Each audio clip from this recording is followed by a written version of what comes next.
ভিজে ভিজে যে মেয়েটা ঠান্ডা লেগে গেছে। এইভাবে আর কতদিন চলবে বলো তো? ঝড় এসে তো বাড়ি ঘর উড়িয়ে নিয়ে গেল, আর এখন কি না আমাদের বৃষ্টিতে ভিজতে হচ্ছে।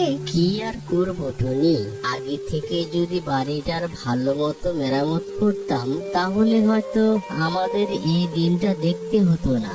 আমার যে আর বৃষ্টিতে ভিজতে একদম ভালো লাগছে না বাবা। এখন আমরা কোথায় যাব? হ্যাঁ, সেটা নিয়েই তো চিন্তা করছি রে মা তুই। চল, পাশে একটা আম বাগান আছে, ওখানে গিয়ে দেখি কোনো ব্যবস্থা হয় কি। ও মা, দেখো দেখো, এই আমটা কত বড়। এটা দিয়ে নিশ্চয়ই অনেক সুন্দর সুস্বাদু রস বের হবে, তাই না মা? সত্যি রে টুই, কিন্তু আমার তো ডানা দুটো অবশ হয়ে আসছে। সন্ধ্যা ঘনিয়ে এলো, আজ রাতে আমরা কোথায় ঘুমাবো টুনি? গাছে তো কালবৈশাখীর বাতাস বইবে। টোনা, আমটি দেখেছো? এটি কোনো সাধারণ নরম আম নয়। এর বাইরের ছাল পশুর চামড়ার মতো শক্ত ও খসখসে, অথচ ভেতরটা রসে টইটম্বর। আমরা যদি একটু বুদ্ধি খাটাই তবে এর ভিতরেই আমাদের পাকা সংসার করতে পারি। আমের ভেতর সংসার? সে কি করে সম্ভব মা? আমরা কি আমের জুসে ডুবে যাব না? না রে সোনা, আমরা কাঠের প্রবীণ কাঠবেয়ালি দাদুকে খবর দেব। তিনি তার ধারালো দাঁত দিয়ে এই বিশাল আকার আমের ভেতরে সব কোয়া আর রস খেয়ে ফাঁপা করে দেবেন। বাইরে থাকবে শক্ত লাল হলুদ ছাল, আর ভেতরে তৈরি হবে তিনটি আলাদা স্তর, একেবারে পাহাড়ি আমের 3 তলা বাড়ি।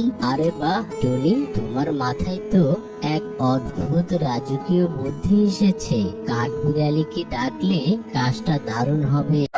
দেখো দেখো, আমাদের 3 তলা বেডরুম থেকে কত সুন্দর মিষ্টি সুবাস বের হচ্ছে। তোমাদের এই শিল্পকর্ম দেখে তো বন জুড়ে তোলপাড় পড়ে গেছে। বাইরে থেকে বোঝার উপায় নেই, অথচ ভেতরে 3 তলা সুন্দর ঘর। পায়রা ভাই, উপরওয়ালার অশেষ কৃপা।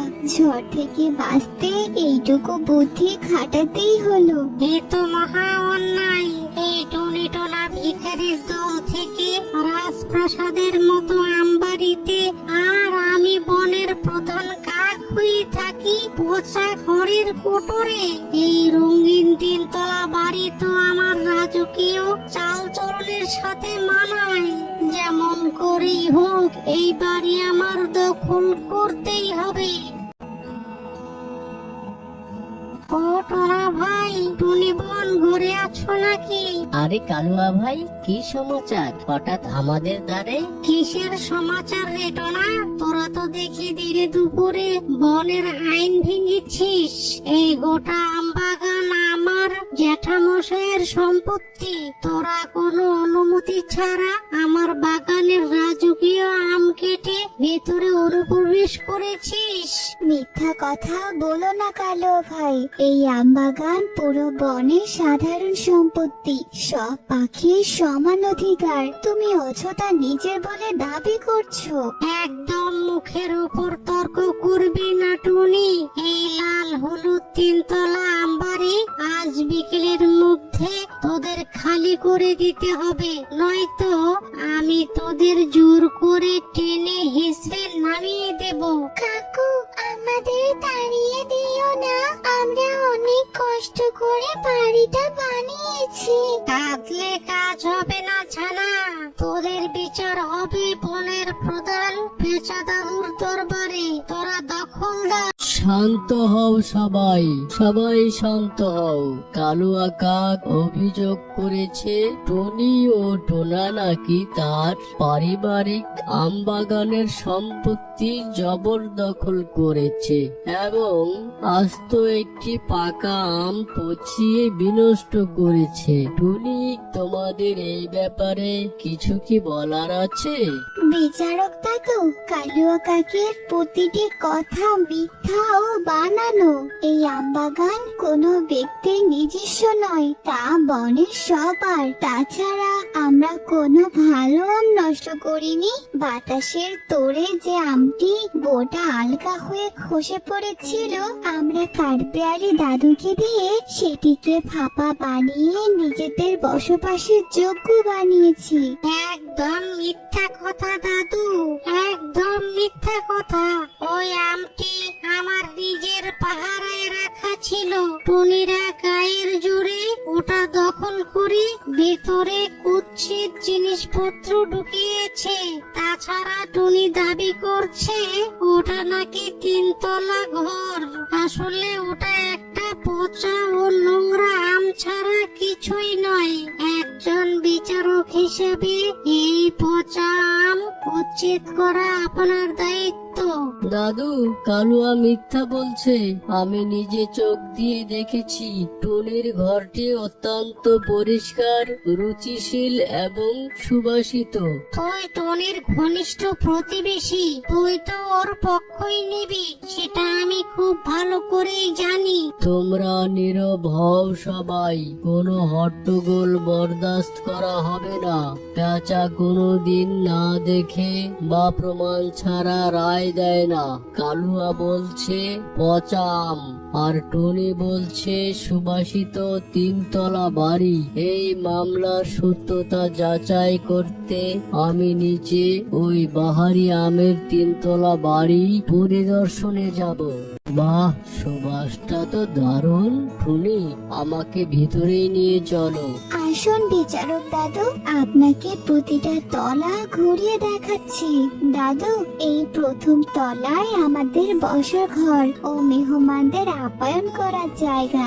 আর এই যে কাঠের শক্ত খাঁজ বেয়ে উপরে উঠলে 2য় তলা, এখানে আমাদের খাবারের জায়গা ও শস্য সঞ্চয়ের গুদাম।